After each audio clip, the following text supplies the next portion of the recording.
This is Michael Russ, the author of Zero Adversity and the founder of Zero Adversity Training and the Zero Adversity Method. I'm coming to you to talk about social media today because social media is big business, okay? With multi-billions of dollars in social media. The question is, number one, is it relevant? Are we getting what we're paying for? How much adversity is involved in this? And how is it affecting how we feel about ourselves, which generally is what I refer to as self-generated adversity. Are we feeling negatively about ourselves? So here to discuss this with me is Erica Bailey of CWG Digital. She's a specialist in building your personal and business brand, and she is awesome. So Erica, welcome. Thank you, Michael. Yeah. Let's talk about just touch on just one thing really quickly, just relevance of things, because the relevance aspect of social media is something that confuses me. And I know a lot of people have a perception of relevance. Just briefly, we were talking a little earlier about the concept of relevance and who's actually seeing your posts. Can you just go over that for us real quick? Absolutely. So with social media, as we were talking about, it's all built on algorithms. So there's this scientific method behind who sees your posts and who doesn't see your posts. And it all depends on the engagement that you have and your relevance online.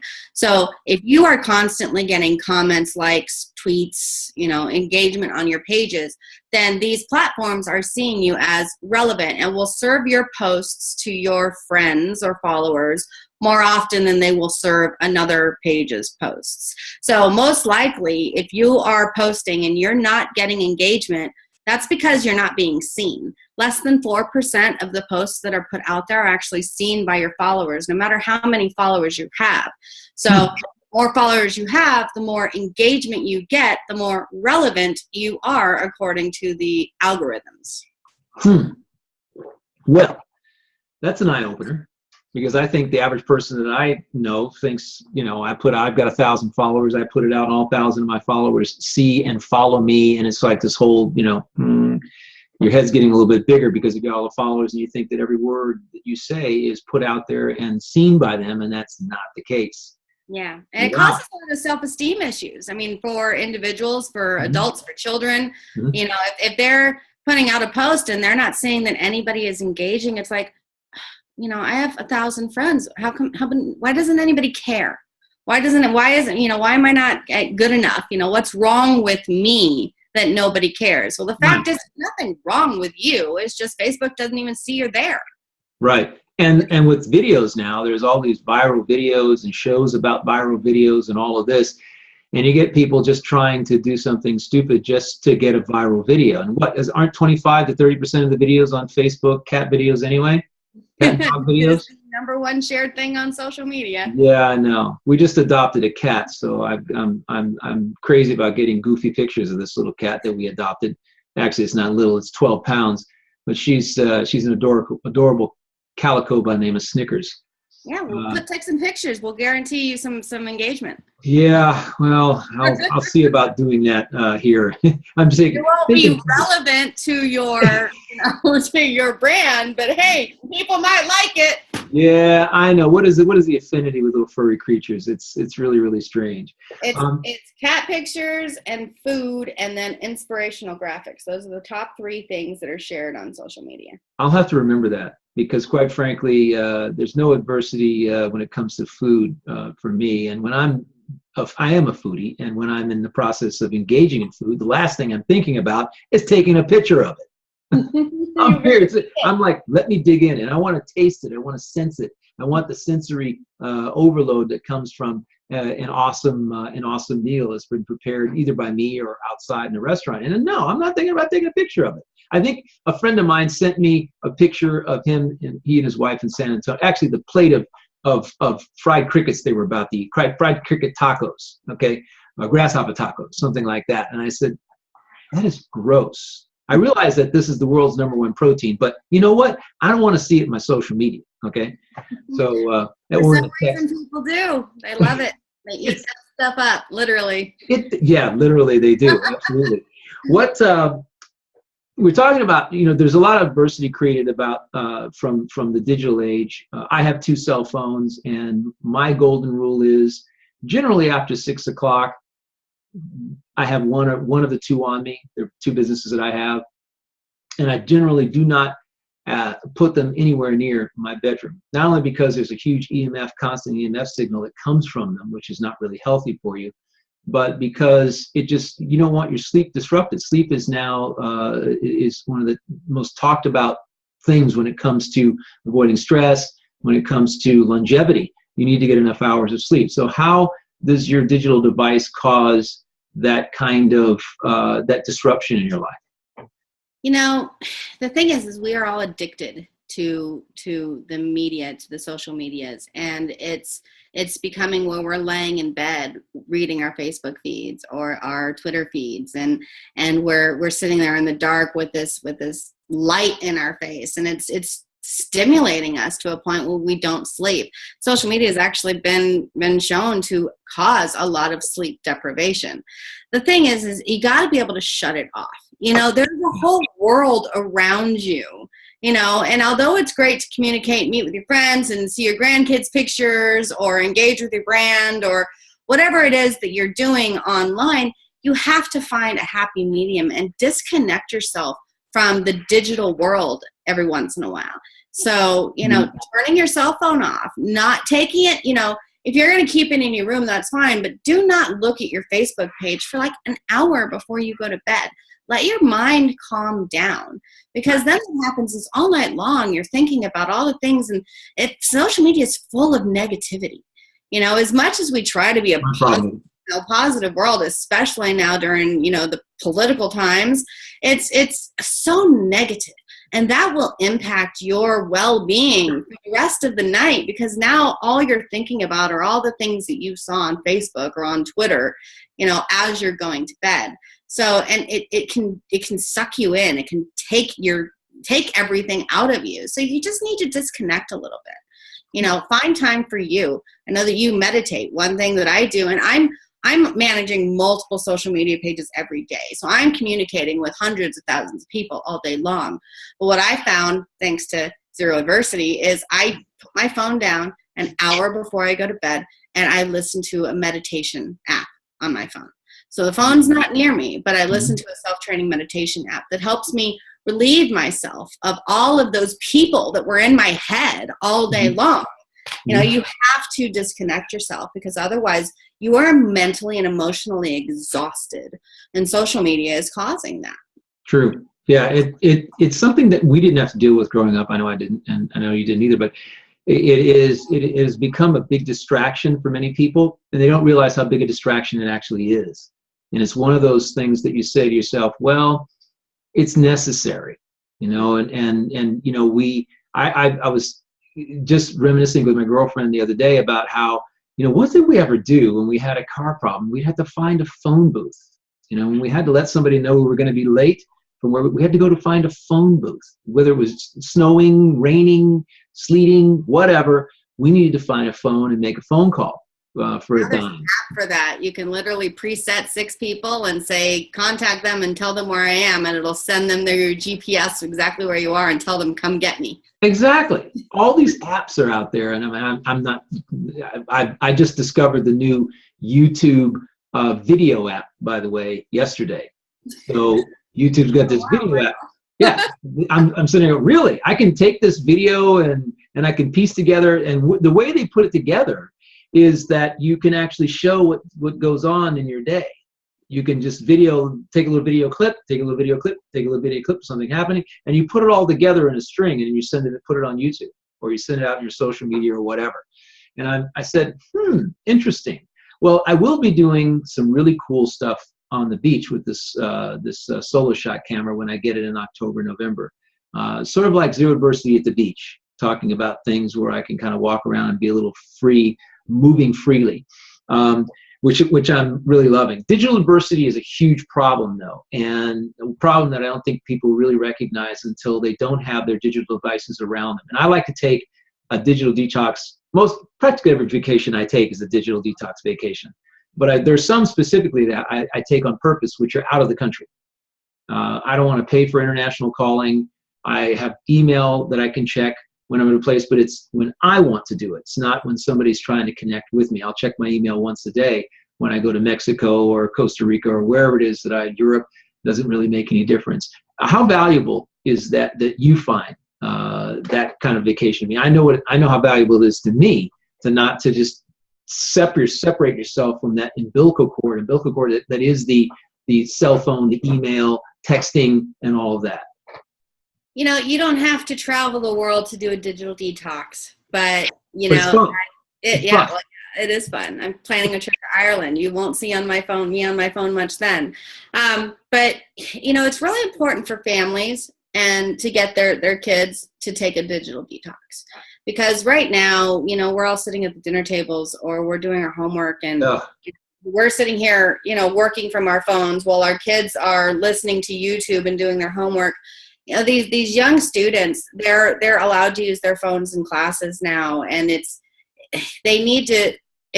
worries me, actually, because are they paying attention to what the lesson is, or are these teachers just putting these, you know, letting these phones get in front of their kids to take up the time?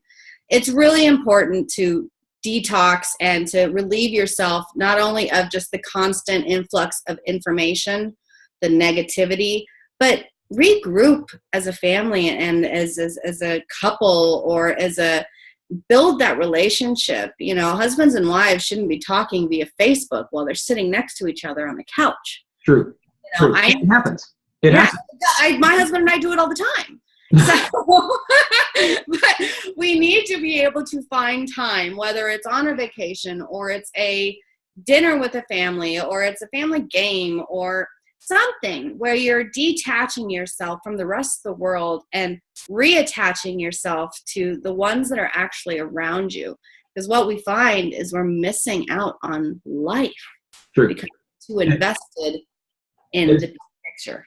There's a section in the book Zero Adversity where I talk about digital detox, and I talk about the adversity that's created that these little digital devices do just that. I see all the time when I go out, what I'm cognizant of, my girlfriend and I, when we go out, we see a couple sitting at a table and they're basically instant messaging themselves or other people. They're answering, right? So they're not talking with each other. And we see a family of four, you know, a husband, wife, and two kids that are all on their phones together, and nobody's talking, nobody's interrelating. And one of the biggest issues that we have, and it's evidenced by Tony Robbins' event that he had a couple of weeks ago, where some people actually burned their feet in a firewalk. There is a deep trance that you are taken into in order to do that and to perform that feat. The unfortunate thing is, if you don't have the attention span to be able to do that, and you're on your phone going, "Hey, I'm at Tony Robbins' thing," and you're not getting into the whole trance that the methodology he's got going on, the protocol, then you're going to get burned. And these people did get burned. And it's interesting because I find that the aspect of relational intelligence, relational intelligence quotient is going down in this country. People are not relating to each other as they need to, as they should. It's a skill.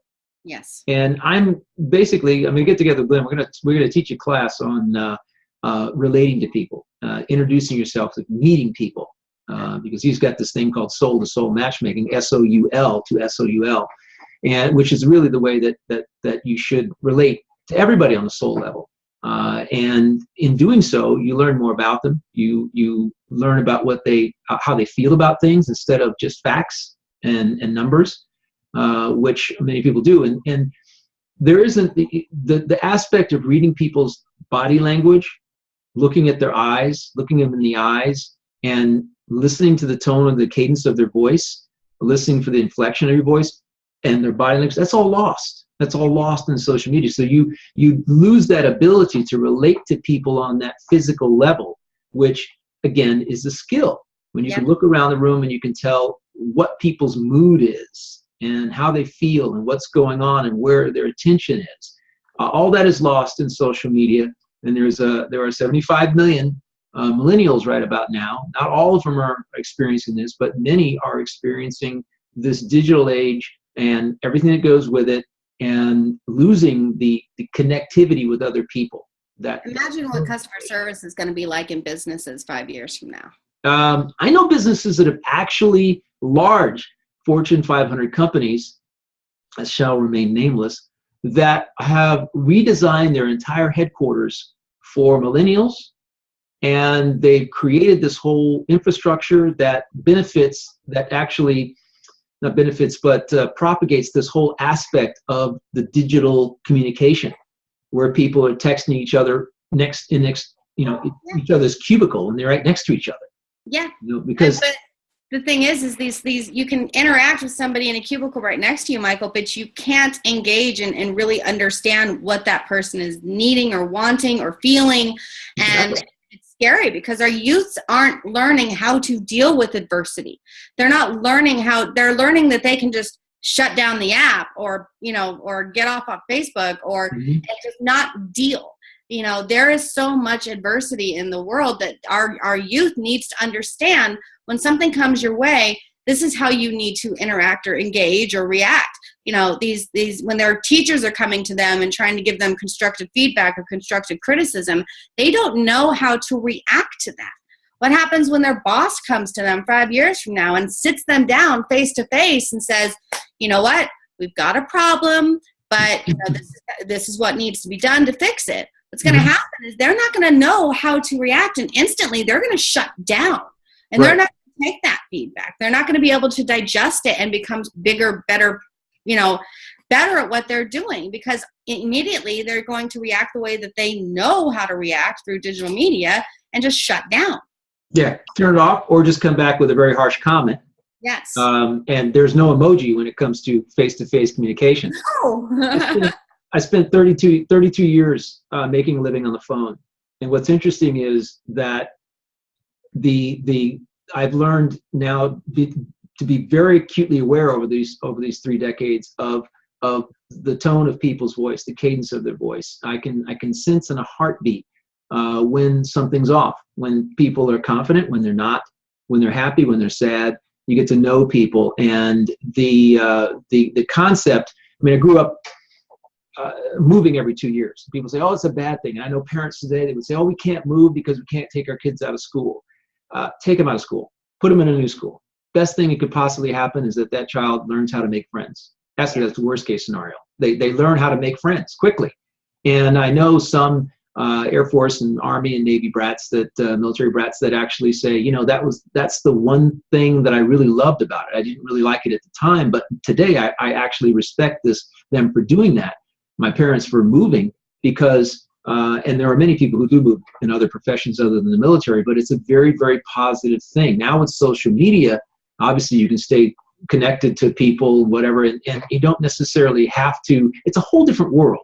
There's things that you don't have to do. But yes, 5 years down the line, when people are confronted with issues, relationship issues, there was their girlfriend or boyfriend, and they get disconnected from them, or something gets said. And you have this problem now where you again can't. An emoji is used. I know somebody who always says, regardless of how bad things are, he always says LOL. I mean, the world could be falling down, and he's saying LOL. It's sort of like this. I say, well, wait a minute. Why is this person not taking this situation seriously? Why are they always saying LOL? And it's sort of like this little cover-up thing, emotional cover-up. There you go. You get that? Yeah. Yeah. It's the smiley faces. It's I'm going to say something mean, smiley face. I don't necessarily really mean it. What does that smiley face mean to me? I mean, I use emojis all the time, but there's a time when you need to represent yourself in a verbal or physical or face-to-face interaction. You can't, breaking up with your spouse or your boyfriend or your girlfriend, through a Facebook or on text messages. I mean, that's what's happening in the world, where we can't interrelate with people anymore. The fact is, Facebook, it can't be my boyfriend.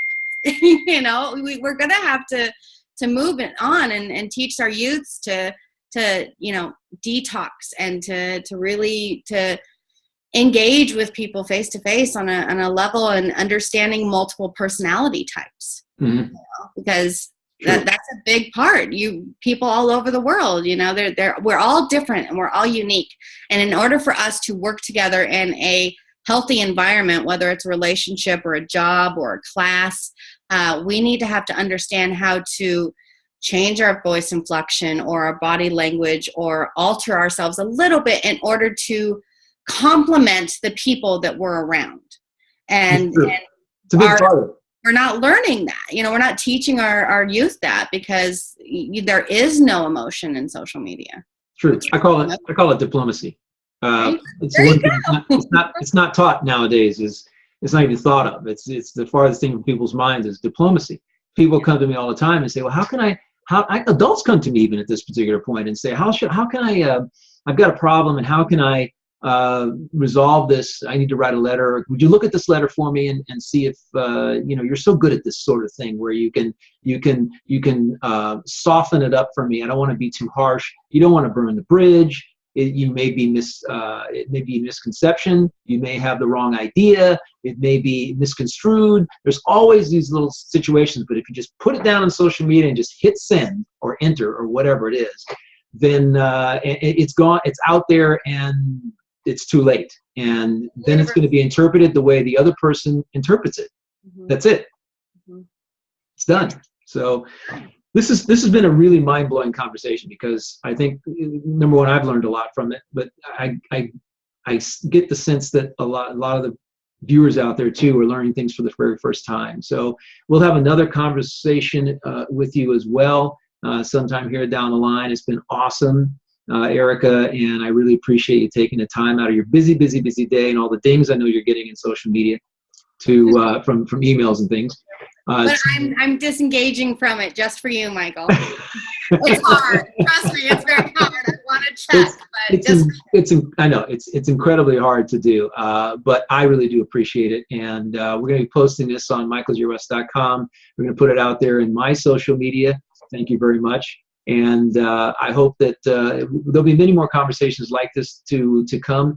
By the way, something I didn't mention in the beginning, I've rebranded my whole podcast as Beyond the 3D.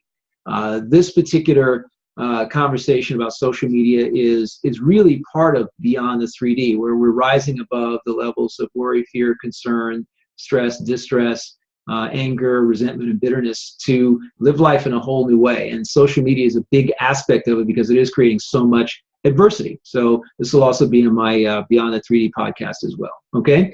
Fantastic. And if your viewers ever have questions, Michael, they can always comment and ask questions, and we can address them at a later date and absolutely see if we can help kind of clear some things up for them. Inquiry at michaeljrust.com is the way to get a hold of me, and we'll pass it on, and we'll address it. Perhaps if there are some questions that are really pressing, we'll address it in another video.